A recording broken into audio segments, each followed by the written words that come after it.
Hello, everyone, and welcome back to Mr. Daily Speak English.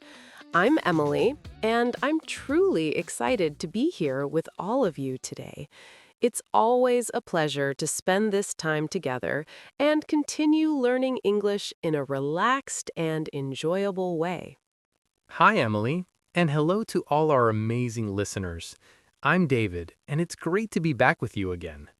We have a really interesting topic prepared for today, something that affects everyone's life, especially in the modern world. That's right, David. But before we jump into today's topic, we have a small favor to ask our listeners.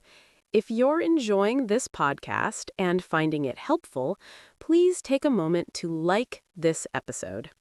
And don't forget to share it with your friends who are also learning English.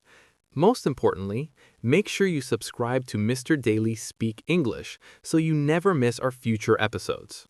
Your support really helps us grow and allows us to continue creating simple, clear, and useful English lessons just for you. Absolutely. Every like, every share, and every new subscriber means a lot to us, so thank you in advance for your support. Okay, David, let's move on to today's topic. We're going to talk about something we all use every single day, often without even realizing it: technology. That's right. Technology has become a big part of our daily lives, and today we'll focus on one very helpful aspect of it: how using apps can help you learn English more effectively. I really like this topic, Emily. Technology has changed so much over the years, hasn't it? It's no longer only about work or complicated tasks. It's now part of how we relax, communicate, and, of course, how we learn new skills, like English. Exactly. If we think back just a few years, learning English looked very different. Many people had to attend language schools, carry heavy textbooks, and listen to CDs or tapes to practice listening. But today, things are much easier and more flexible. You can simply take out your phone, open an app, and start learning English right away. This makes learning much more accessible for everyone. That's so true. I remember when I first started learning another language, I always carried a small dictionary with me. Whenever I heard a new word, I had to stop, open the dictionary, and search for the meaning. Yes, and that process took time. Now, with translation and learning apps on your phone, you can find the meaning instantly. You can even speak into the app and get immediate help. That's a great example. And technology doesn't help only with translation. It supports us in many small but important ways every day, from setting alarms, checking the weather, ordering food, to finding directions in a new city. Exactly. Technology is no longer just a tool. It has become a way of life. And for English learners, this is very good news because technology creates many chances to use and see English in real situations. Even when you're not using a learning app directly, you're still exposed to English. Many phone settings and social media apps use English words by default.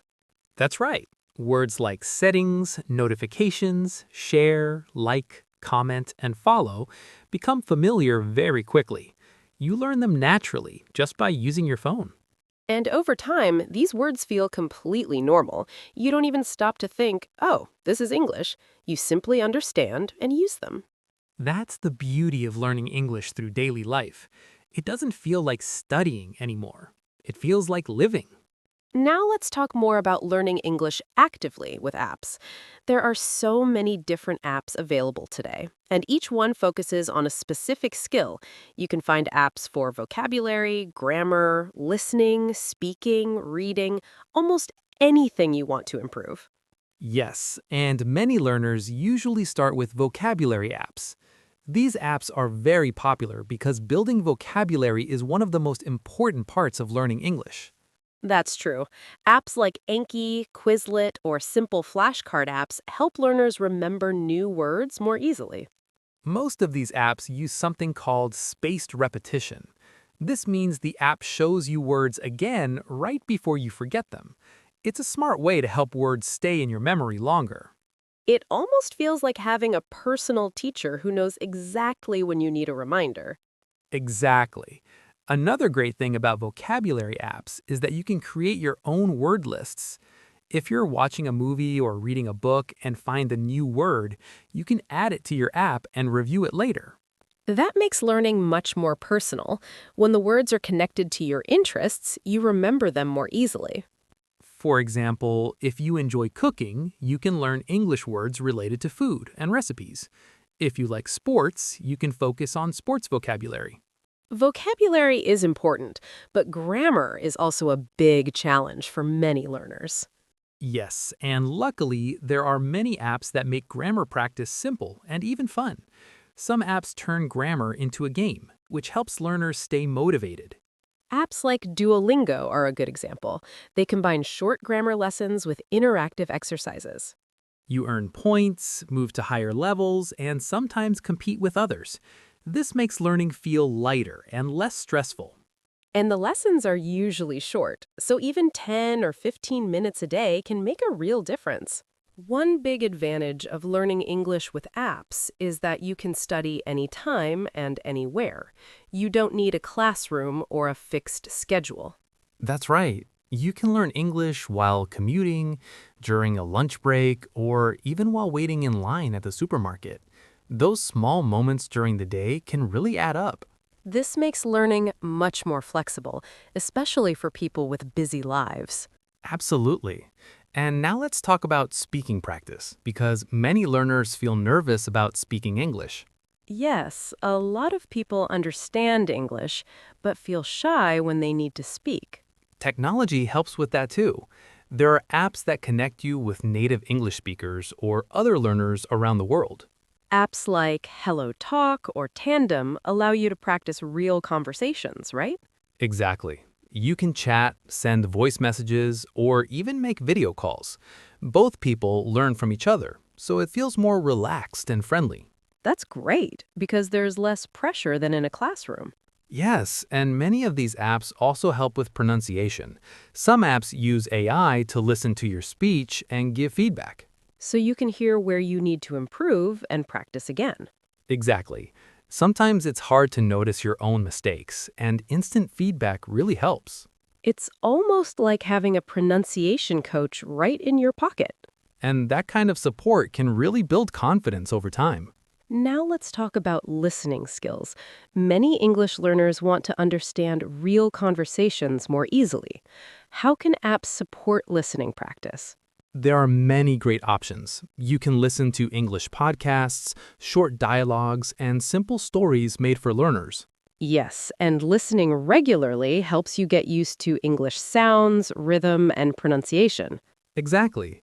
Many apps also let you control the speed. You can listen more slowly at first and then increase the speed as you become more confident. That's very helpful for beginners because fast English can feel overwhelming. Absolutely. And listening doesn't have to feel like studying. You can listen while relaxing, walking, or doing daily activities. Now let's move on to reading skills. How can apps support reading in English? Reading apps are very useful. There are graded readers, books written specially for English learners with simple vocabulary and grammar. That makes reading less stressful and more enjoyable. Yes, many reading apps also include built-in dictionaries. If you don't understand a word, you can tap it and see the meaning instantly. That saves a lot of time and helps you stay focused on the text. Exactly. You don't need to stop reading and look for a dictionary elsewhere. And reading regularly also helps improve vocabulary and sentence structure. Yes, listening and reading together are very powerful for language learning. Now let's talk about beginners. Many learners ask the same question: how should I start using apps to learn English? The most important advice is to start small and stay consistent. You don't need many apps at the beginning. Yes, choosing one or two apps is much better than downloading many and feeling confused or overwhelmed. Exactly. For example, you might choose one app for vocabulary and one app for grammar practice. And even a short amount of time can be very effective. That's right. Just 10 or 15 minutes a day is enough to make progress if you practice regularly. Consistency matters more than studying for a long time only once a week. Yes, small daily practice builds a habit and helps English become part of your routine. You can study while waiting for coffee, before going to bed, or during short breaks in the day. That's what makes apps so convenient. You can learn anytime and anywhere. And learners should not be afraid to try different apps until they find what works best for them. Exactly. Everyone learns differently. Some people enjoy games. Others prefer flashcards or reading. The key is to choose apps that keep you motivated and interested. Yes, apps are tools to support learning, not something to feel pressured by. Another very important part of learning English is making mistakes. Many learners feel afraid of mistakes, especially when speaking. That's true, but mistakes are a natural part of learning. In fact, they help you improve. Yes, when you make a mistake, you learn what to correct next time. Exactly. Language apps are a safe place to practice because there is no pressure and no embarrassment. You can repeat exercises as many times as you need until you feel comfortable and confident. That's one of the biggest advantages of apps. They allow trial and error in a relaxed learning environment. But apps should not be the only way you practice English, right? Right. Apps work best when you combine them with real-life English exposure. For example, watching English movies or TV shows, listening to music, or following English content on YouTube. Yes, even small things help.